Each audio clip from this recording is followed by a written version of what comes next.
Hey guys, so I wanted to show y'all how I set up for my tutorials. Well, let's get into it. First thing first, the ring light. I got this ring light in 2016 and haven't had a problem with it yet. Got it from B&H. I'm gonna link the link below. It's on a super cheap tripod that I had for mad long. And the great thing about it is a dimmer as well. So it has different settings on how bright you want it. It's an LED light, so it never broke on me, nothing like that. And it bends and all that wonderful things. Great investment.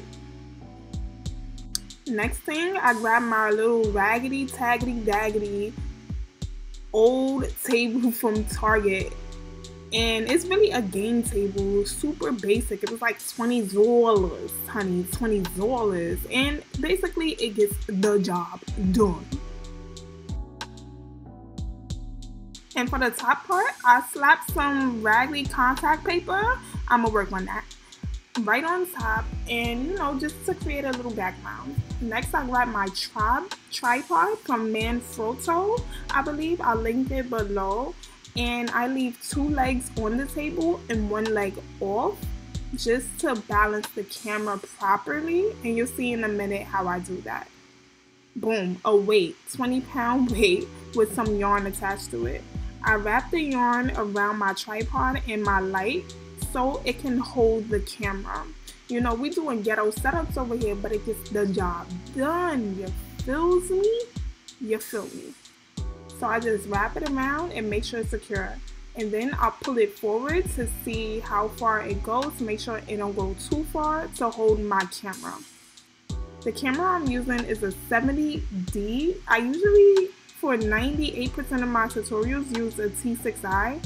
But this is a 70D with my T6i kit lens. I'll link it below, don't worry. And I like to tip it over to make sure the legs is not in the frame for when I'm filming. Then I just wrap around the strap, wrap the strap around the handle, and we're good to go. Just making sure it's leveled right so the legs is not in the frame. So I just play with it just to make sure it's not falling over, the legs is not in the frame, and boom. Next, I grabbed my trusty Rode mic. I had this for just about 2 years and it runs on battery. I plug it right into my camera and I'm good to go. The cool thing about this camera, it have a flip out screen, and I suggest if you're gonna get a DSLR, get one with a flip out screen so you can see, or you'll have to, you know, keep running back and forth to make sure you're in focus, or you have to buy a monitor.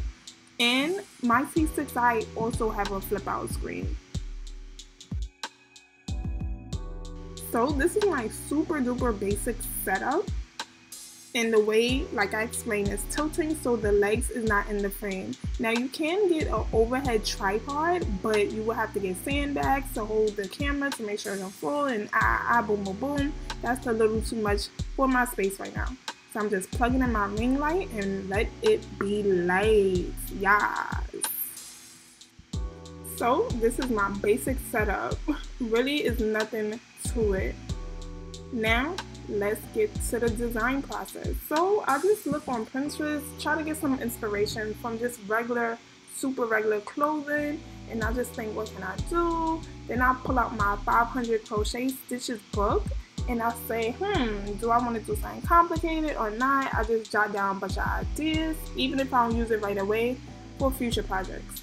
Then I grab some yarn, practice on that bing bang boom bang boom. Am I going to use it? Am I not? I don't know. Grab some scissors, 5mm hook, tape measure, write down some notes from a previous project I did, and I'm trying to get better with doing sizes, so I just do that real quick. Bring my laptop over to the table along with my notes, hook, yarn, pencil, and I start recording. So that day I recorded 5 hours on this sweater. This is the next day. I put in another 4 hours or 5 hours. So actually just really a total of 10 hours making the sweater and filming. And this is how it looked with the overhead.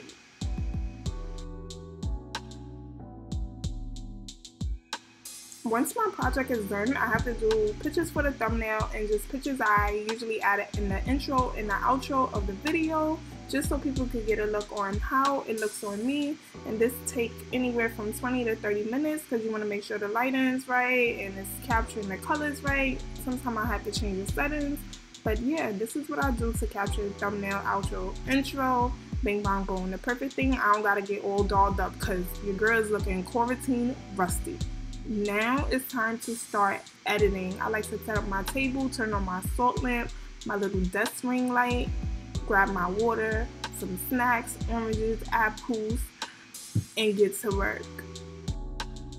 Then I take the SD card out of my camera, plug it into my little SD card reader thing, and pull up all the files on my computer so I can start uploading to my editing program. So once it's on my computer, I like to make sure that I have everything that I really want for this tutorial. So I'm just checking over the pictures, making sure it's good. Okay, cool. Then I go into Final Cut Pro. That's the program I use to edit all my videos. And I used to use iMovie, but I was just like, alright, let me just up it a little. I use my Final Cut Pro and I'm good to go. So that's pretty much the basics for how I film my tutorials. Now comment below if you want me to do more videos like this or want me to go into depth when it comes to thumbnails or anything like that. Thank you so much for watching. Make sure you like, comment, subscribe, and follow me at LaDria LaVae with love always. I'll see you in my next video.